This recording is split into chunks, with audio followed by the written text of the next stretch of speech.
Eu sou Ana Lúcia Ricarte, advogada familiarista e diretora da Associação Brasileira de Advogados em Mato Grosso. E hoje vamos tratar aqui no programa A Pauta é Direito, da TV Síndico Legal, YouTube, um tema fantástico: direito condominial no mercado de trabalho. A importância desse direito, você sabe?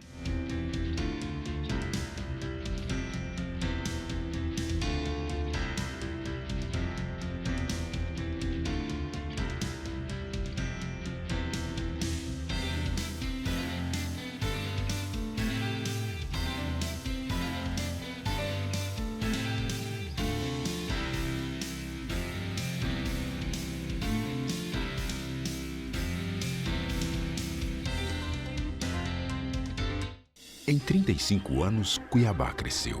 O jeito de construir mudou. O mundo evoluiu. Nós também crescemos, mudamos, evoluímos. Deixamos um legado na construção civil e agora, mais fortes, vamos além. Com trabalho e confiança, construímos a reputação de uma marca sólida que investe no futuro e evolui para acompanhar o ritmo acelerado deste crescimento. São Benedito. Bons negócios. Resultados extraordinários.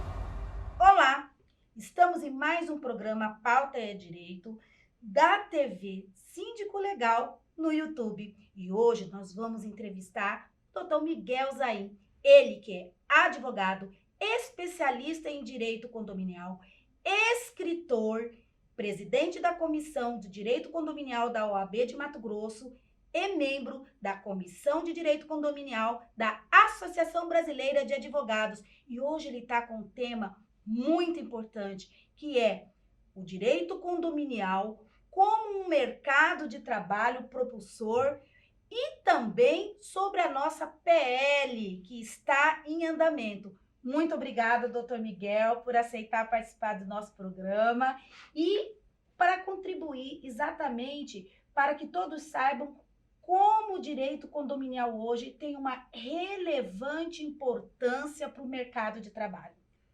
Bom, em primeiro lugar, eu gostaria de agradecer esse carinhoso convite para estar hoje ladeado aqui da minha colega, doutora Ana Lúcia Ricarte, das LIDES, né, forense aqui. Doutora Ana Lúcia é uma celebridade para nós e, sobretudo, uma advogada combatível e que muito nos honra hoje estar aqui fazendo esse bate-papo, né? Primeiro, eu gostaria de falar para você sobre esse grande direito que vem emergindo, né? De fato, nós estamos em transformação, né? Estamos em plena quarta revolução industrial, novos nichos de mercado vêm saindo, né? Há novas profissões sendo criadas e a propriedade vem sendo ocupada também de forma diferente, né? Hoje, nós tivemos recentemente, agora em 2017, a Lei 13.465, que é a chamada Lei do REURB. Ela trouxe outros tipos de condomínio também. Por exemplo, condomínio urbano simples, né? Direito real de laje, né? Enfim, outros tipos de condomínio, além daquele condomínio em edifício, condomínio de lote. Até porque a legislação teve que acompanhar a maneira como o cidadão, né, brasileiro começou a residir, né? Porque hoje nós temos as lajes das favelas, isso tudo não era disciplinado. E existia de fato. E como disciplinar tudo isso? Inclusive os grandes problemas das chácaras de recreio, né? Das associações que foram sendo criadas assim a bel prazer, né? Pois é, a grande realidade, isso é os usos e costumes, né? A lei, ela sempre vem regulamentar o que a sociedade ela começa a ter como usos e costumes, né? Por exemplo, nós tivemos recentemente a regulamentação da união homoafetiva, né? Que era uso e costume, e essas pessoas têm que ter o respeito também, enfim, né? Mas entrando para a parte do condomínio, havia um uso e costume também de você morar em loteamentos, né? Em loteamentos com controle de acesso. Mas esse tipo de condomínio com controle de acesso não tinha um respaldo legal, não tinha uma lei, né, que autorizasse aqueles condôminos fazer aquele tipo de condomínio. Aí veio essa grande lei do REURB, né, que é uma lei ela tem, a princípio, um caráter social para regulamentar esse tipo de condomínio e outros, né? Por exemplo, o direito real de laje. O direito real de laje ele veio para regulamentar essas pessoas que vivem nas grandes favelas, né? Onde o cidadão é proprietário da superfície, muitas vezes ele cede a laje de cima para o filho, o outro filho cede a laje para o outro, e você tem ali, então, né? São vários, condomínio. Condomínio, são vários proprietários. Isso refletia até nas ações de família, porque nós temos nas ações de família e até muitas discussões em congresso sobre a questão dessas lajes familiares na hora do falecimento de uma pessoa, porque a segunda laje era totalmente construída por um filho, beneficiado por um filho. Isso gerava, gente, complicações enormes. E disciplinando isso, como fazer, regulamenta também a questão da propriedade, né? Regulamenta, traz dignidade, traz cidadania para essa parcela da população, aonde definitivamente ela vai ter um endereço individualizado naquele local, vai ter uma conta de luz individualizada, vai ter uma conta de água individualizada, aonde ela vai poder ir numas Casas Bahia, por exemplo, e fazer compra da sua TV, da sua, enfim, do seu fogão, do eletrodoméstico necessário para aquele cidadão. Mas o mais importante disso aí é o nicho de mercado para o advogado. Sim. Essas pessoas, para regularizarem isso aí, precisa sim de uma assessoria jurídica, né? E outra questão também, Ana, a questão que a lei deu uma brecha do incorporador também construir sobre laje. Mas e aí? Aí, de repente, a pessoa que não tem muito conhecimento vai falar, tá, mas tudo bem, a Lei 4.591 de 64 já autorizava construir sobre laje. Sim, a lei autoriza, só que você tem que fazer uma incorporação imobiliária. Já no direito real de laje, você não tem que fazer incorporação imobiliária. Você pode simplesmente construir sobre laje e isso cabe a cada município regulamentar isso aí. O risco, né? Porque e se desabar? Sim. Nós temos e essa questão da construção sobre laje, ela envolve segurança, direito de família, direito condominial, não é? Sim. Ou seja, é uma série de direitos e é muito complexo. O direito de vizinhança, por exemplo, né? Que é saúde, sossego e segurança, envolve várias condições. Inclusive, nesse direito real de laje, você tem até a possibilidade de fazer agora um regimento interno. E quem que vai fazer esse regimento interno? É óbvio que é o advogado condominialista que entende que aquela multipropriedade, né, ele precisa ser regulamentado, precisa ter a questão do barulho, precisa ter a questão da segurança, né? Sim. Por exemplo, a parte elétrica, para uma edificação dessa não pegar fogo, tem que ter segurança. Sim. Então, quer dizer, você tem que saber todas essas questões aí, até para trazer a segurança para todas as pessoas que moram ali. E cada município é que vai disciplinar isso, e isso não é um risco muito grande?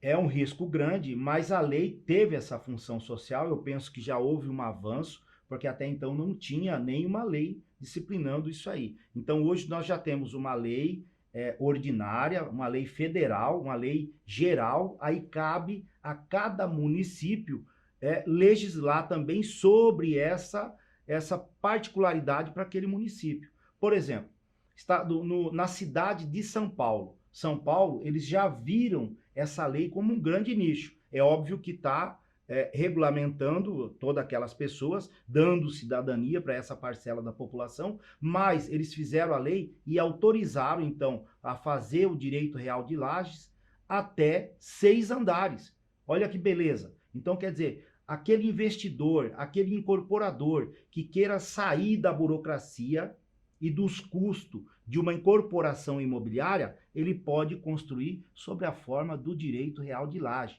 Agora, para isso, o advogado condominialista, ele tem que ter um conhecimento específico sobre tudo dessas novidades que a lei traz, ele tem que ter uma especialização para poder passar isso para o seu cliente. Sim, e mais, antes o condomínio ele não era visto de uma forma profissional. As pessoas não se preocupavam. com esse crescimento, né, que todo mundo agora, como eu disse, já tinha dito, vai para condomínios, os condomínios viraram os verdadeiros parques de diversão, ou seja, quanto maior é a área comum, maior é o convívio, e aí os problemas começam a surgir. E se tornou uma das pessoas jurídicas mais importantes do nosso país, porque ou você está trabalhando no condomínio, ou você está com a sua vida ali, criando os seus filhos ali. E essa pessoa jurídica, tão importante, ela merece tratamento profissional, não é, doutor Miguel? Sem dúvida, né?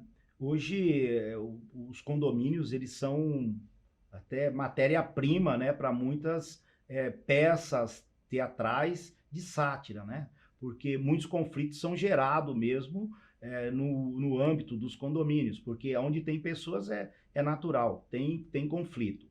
Então, veja bem, o que precisa para trazer a segurança para essa população? Normas específicas, claras, e que todas as pessoas que compõem aquela multipropriedade que tenham conhecimento. Agora, quem vai elaborar essa norma? É óbvio que é um profissional que tenha conhecimento do que é uma norma, por exemplo, uma norma, um regimento interno dentro do condomínio, né? O que é? Você vai regulamentar, por exemplo, o uso do salão de festa, o uso da churrasqueira, como os seus convidados, quem que você pode trazer para usar a piscina ou não. Então, tudo isso aí são normas internas que você tem que regulamentar, né, para que não tenha polêmica e nem conflito desnecessário, né? Nós temos uma questão agora, Ana, bem importante, a questão de locação por curta temporada do Airbnb. Tem muitos condomínios, por exemplo, que têm o caráter residencial. E aí muitos proprietários e investidores estão fazendo locação por curta temporada para pessoas que estão procurando um custo menor, não querem ficar na rede hoteleira. E o Airbnb é uma grande plataforma e está dentro dessa quarta revolução industrial e é um novo nicho de mercado. Porém, precisa ser regulamentado no âmbito dos condomínios. Por quê? Pensa bem, você está como condômina lá na sua academia fazendo sua atividade, de repente entra um cidadão que você não conhece, não sabe quem é, que está passando 1 ou 2 dias numa unidade ali que está sendo locado por curta temporada. Então é proibido fazer isso? Penso que não. Pelo próprio direito de propriedade, o proprietário ele pode fazer essa disposição. Porém, tem que ser regulamentado no âmbito dos condomínios. Até porque o proprietário pode, mas ele não pode tudo. Ele tem que atender o quê? Os princípios regulamentares. Da coletividade. Se aquele coletivo ali entende que aquilo não é devido, você se adequa ou não. Mas é importante saber disso também, doutor Miguel, antes de adquirir. Sim. Porque o que a gente fica muito preocupado é o seguinte: você vai lá e adquire de uma construtora, de uma incorporadora. A incorporadora, na hora que vende, isso acontecia muito no nosso estado, quando se vendiam prédios comerciais, fala assim, essa sala é pequena, não, mas você vai poder usar o corredor, que era a área comum, porque você não tem vizinho de lado. Aí a pessoa, né? Só que na hora dela fazer isso, aquela área comum, ela tem que pedir autorização para os condôminos. E aí, se tiver um que não der, ele não pode fazer, a meu entendimento, porque ali é dele também. Ele pagou. Tem uma fração ideal. A fração ideal dali, ele pagou. Sim. Ele vai pagar condomínio e IPTU por tudo. Sim. Então, essas questões, elas já não tinham, essas possibilidades, elas já não tinham que vir antes de você comprar? Veja bem, o magistral Caio Mário, quando ele fez a lei 4.591 de 64, ele constou no artigo desta lei, no artigo 32, no inciso, na letra J, colocando a obrigatoriedade do construtor ou do incorporador, no momento em que for fazer a incorporação, fazer a minuta da convenção. Sim. Daquele condomínio. Ele tem que fazer a minuta. Qual é o problema? O problema é que os construtores, e não há também uma parte de divulgação disso da mídia, os construtores deveriam alertar os consumidores que antes, e você falou muito bem, de adquirir um imóvel numa multipropriedade, vai lá no cartório de registro de imóvel, veja aquela minuta que é a minuta da convenção? É a regra. O que você pode Pode, que fazer você não e o pode. que você não pode fazer dentro daquela multipropriedade. Você vai ver o que pode, o que não pode, está assentado ali. Não E vai na aí, conversa de vendedor, de porque vendedor. uma constrói, contrata uma terceirizada que vai vender, que contrata os vendedores que vendem efetivamente aquela É unidade. verdade. A cadeia é mais ou menos assim. Às vezes tem a figura do incorporador, que é uma figura. Uhum. Existe uma outra figura, que é do construtor, que nem sempre o construtor é dono, ele está prestando serviço. E existe a terceira figura, que é os corretores, que são as imobiliárias que estão ali só para fazer a venda. E o vendedor, ele quer fazer o quê? Ele quer vender, ele quer fazer o encantamento da pessoa na hora da venda. E muitas vezes induz aquele consumidor, aquele condômino, aquele adquirente em erro. É óbvio que na incorporação imobiliária nós temos unidades privativas e temos área comum. Isso é uma particularidade da incorporação imobiliária. E quando você tem uma unidade privativa e a área comum, cada proprietário de unidade privativa, são donos da área comum. Ele tem uma fração ideal. Então, quer dizer, para você pode até fechar o corredor, mas você precisa de aquiescência dos demais, né? E eu já vi casos também de prédios comerciais, onde as pessoas fecham o corredor, que o condomínio, sabe o que ele faz? É decidido em assembleia. Ele loca aquele espaço. É possível fazer isso. Sim. Né? Enfim, o mercado dos condomínios emerge, né? Sim, muito. Muito. Eles precisam, são verdadeiras corporações empresariais, precisam ser administrados dentro dos princípios da governança administrativa, dentro do compliance, enfim, para trazer segurança jurídica para todo mundo. Agora, precisa ter os seus auxiliares de administração, o síndico, ou o gestor, ou o administrador, como quer que seja, ele tem que ter os auxiliares. Mas quem são esses auxiliares? As administradoras, né? Uma assessoria jurídica, mas é qualquer assessoria jurídica? Claro que não. Tem que ter alguém específico da área, né? Precisa ser essa edificação. O que é um prédio, por exemplo? Se for num condomínio em edifício, ele é uma armação de ferro e cimento. Aquele corpo, ele precisa de um profissional para cuidar daquele corpo. Quem é o profissional? É o engenheiro. Então, esse é mais um auxiliar da administração, quando você vai dar manutenção. A mesma coisa se aplica quando você adquire um carro, por exemplo. E a indústria automobilística, ela muito nos ensina com relação a isso aí. Porque quando a gente vai comprar um carro lá na concessionária, a primeira coisa que o vendedor mostra para você, fala, olha, você tem que vir fazer a revisão de 10 mil, de 20 mil, de 30 mil. Por quê? Porque a indústria automotiva, eles já querem o quê? Que você dê a manutenção naquele bem e que você não volte amanhã depois lá reclamando por vícios construtivos daquele automóvel. Então, isso também tem que ser feito na construção civil também. E o que quando o doutor fala de profissionais gabaritados, veja bem, profissionais, advogados, que vão auxiliar na parte jurídica é advogado, não é empresa de administração, gente, porque o que está acontecendo no Brasil foi a invasão da competência jurídica do advogado pelas empresas, não é, doutor? A grande realidade, o mercado ele ficou um pouco banalizado, esse mercado de condomínios, né? E ele foi invadido muito por escritórios de contabilidade e algumas administradoras, né? Então, a gente estava, eu falo que nós estamos num momento de transição, a gente está saindo do amadorismo e passando para o profissionalismo, né? Tanto é que já existe a figura agora do síndico profissional, né? A própria lei já autoriza. Então, nesse momento, os advogados não tinham ainda despertado para esse grande nicho de mercado, que era um pouco desprezado até pela advocacia. E aí, com o tempo, foram criadas as comissões de direito condominial, passou-se a então falar do direito condominial, né?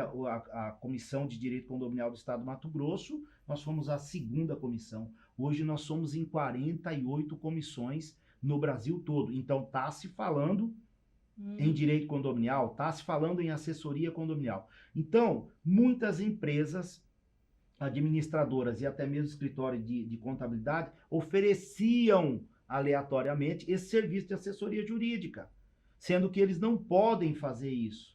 Eles não Sim. podem fazer isso porque só quem pode oferecer, ainda obedecendo às regras do nosso estatuto da OAB, é o próprio advogado. Ele pode oferecer o serviço dele. Foi ele que sentou nos bancos da faculdade. É ele que está inscrito na ordem. Foi ele que fez um exame e muito rígido até para você pegar a sua carteirinha. Carteira. Então, quer dizer, você não pode, amanhã depois, concorrer com essas empresas. Mas, para isso, várias seccionais já vêm tomando algumas Providências, né? né, de forma entrando com as ações civis Isso públicas. mesmo. E acho que isso é muito importante e deve ser divulgado para você, síndico, que deve tomar muito cuidado.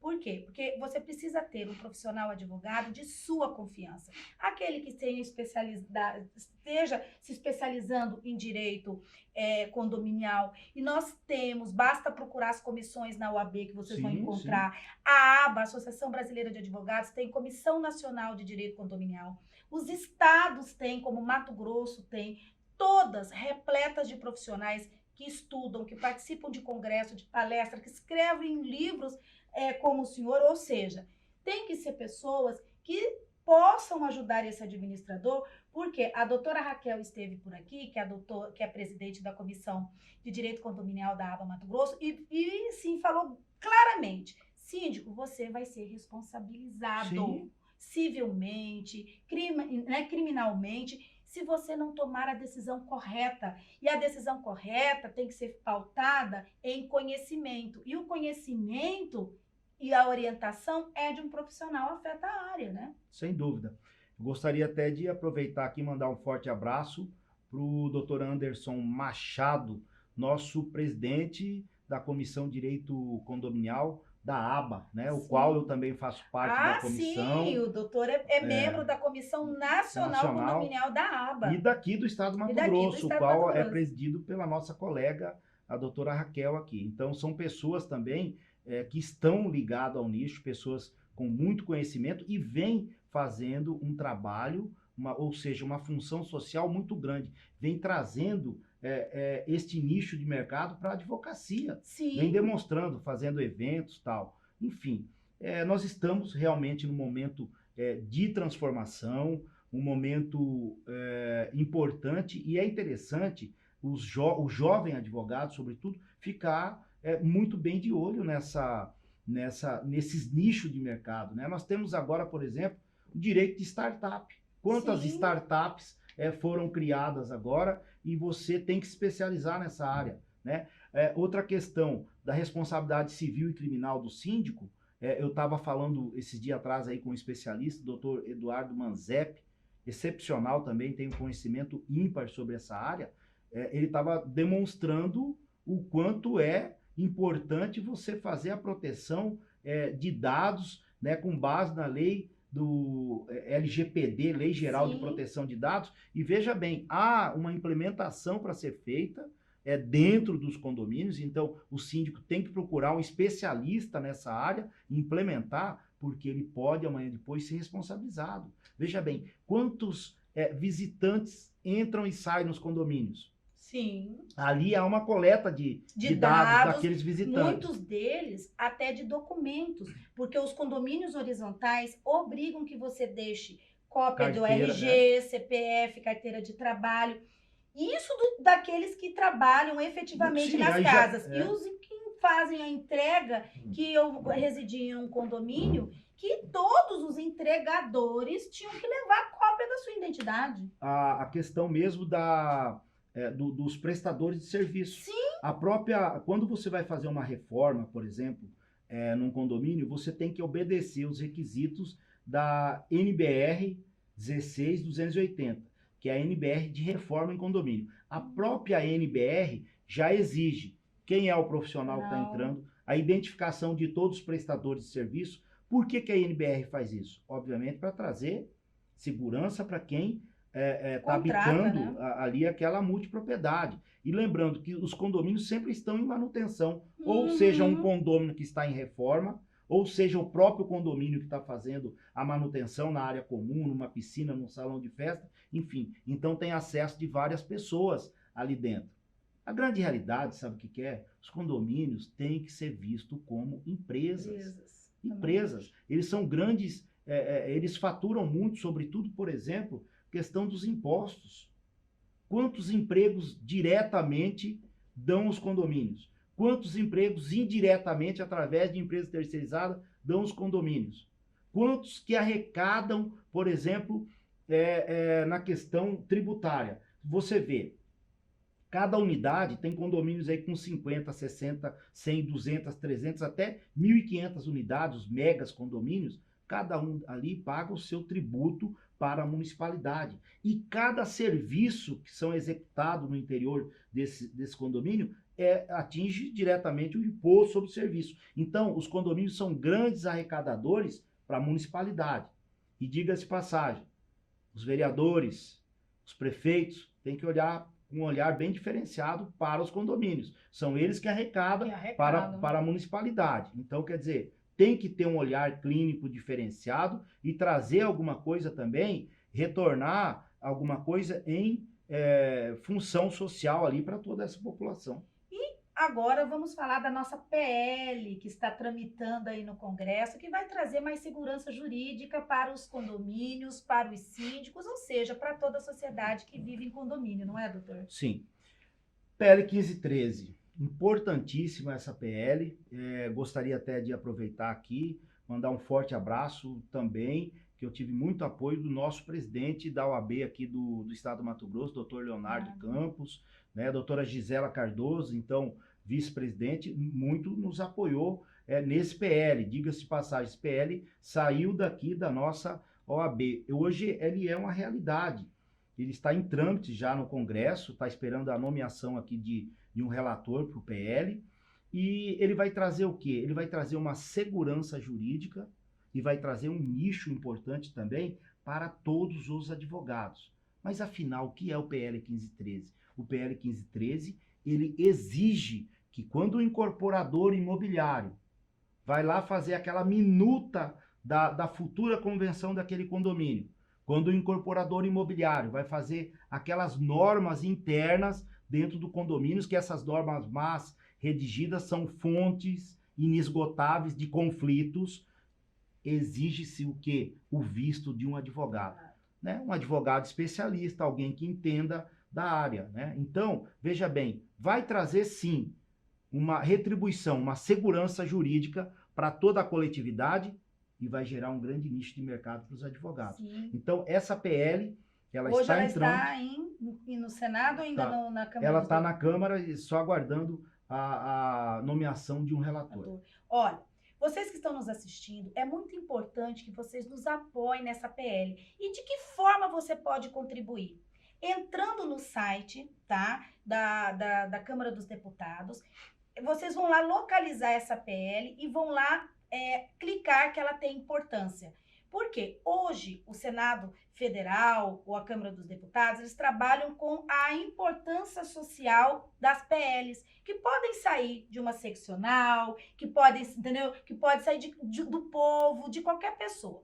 Aquele projeto, aquela intenção, né, de ser aprovado, quanto maior o número de pessoas que têm interesse, o que os nossos políticos, os nossos legisladores vão entender? Que aquele projeto ele é importante, ele tem uma relevância social. E aí coloca para andar aquele processo legislativo mais rápido. Então, vocês que estão aí nos assistindo, compartilhem e vão lá, acessem, cliquem. Por quê? Outro dia eu estava observando, tinha uma PL que tinha 10 mil cliques num dia.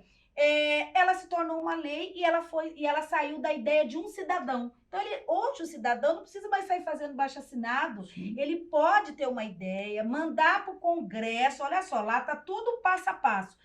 Um deputado desse lê, acha interessante, vai assim, vou ver o que a sociedade pensa. Coloca lá e a quantidade de cliques, ele conseguiu tantos cliques que a ideia dele foi realmente levado para plenário e foi aprovado. Então, vamos aprovar essa lei.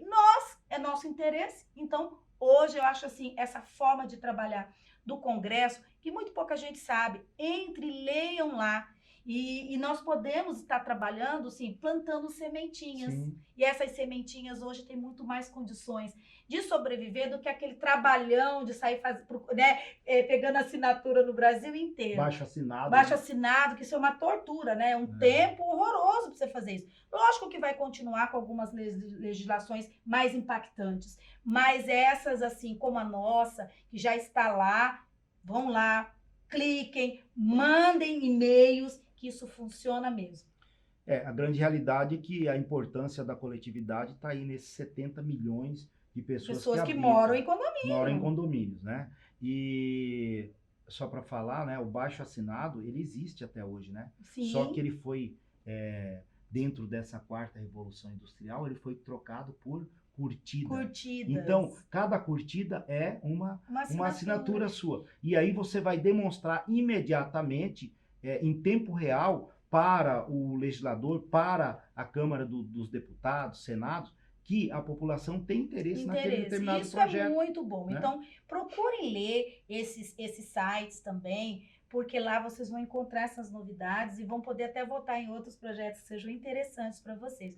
Doutor Miguel, foi maravilhoso conversar, é sempre muito bom, o senhor nos ensina muito. Eu tenho certeza que vocês que estão aí assistindo, síndico, população, moradores de condomínio, vão ser assim muito bem agraciados com essas informações. Maravilha, eu que agradeço a oportunidade de estar aqui, gostaria de fazer um pedido para você. Sim. Eu gostaria de voltar outras vezes, Sim. falando, por exemplo, eu gostaria de falar sobre a comparação do condomínio de lote com o condomínio com controle de acesso. Já está convidado. Condomínio de lote, por exemplo, ele nasce da incorporação imobiliária, as áreas, as vias de acesso nele são toda privada, porque já nasce da incorporação. O com controle de acesso, não. As vias são públicas. E aí, você pode entrar, pode sair? Como que acontece isso aí, para você fazer o controle de acesso? Vamos falar um dia sobre esse tema, importante tema. Outro condomínio que nós não falamos hoje é o condomínio urbano simples. Sim. É outro negócio importante também. Se o seu cliente, você que é advogado, por exemplo, o cidadão aparece no seu escritório e fala, olha, eu estava querendo empreender e construir pequenos condomínios. Você pode sugerir para ele, muitas vezes ele tem um terreno com 15 metros, de frente por 30, ele pode construir 3 casas germinadas e agora é possível cada casa ter uma individualização com base na lei 13.465 agora de 2017. Mas para você passar isso para o seu cliente, você tem que se especializar, tem que conhecer essa lei, falar desse novo tipo de condomínio de casas também, germinadas, e que esse tipo de condomínio precisa também de uma convenção, de um regimento interno daquelas áreas comuns, e é possível você vender. Enfim, vamos falar um dia sobre Vamos falar sobre negócios. todos os aspectos do condomínio, porque todos os membros da Comissão de Direito Condominial da ABA vão estar sentados aí, então nós vamos falar sobre todos os assuntos, inclusive o senhor. Maravilha. Até a próxima.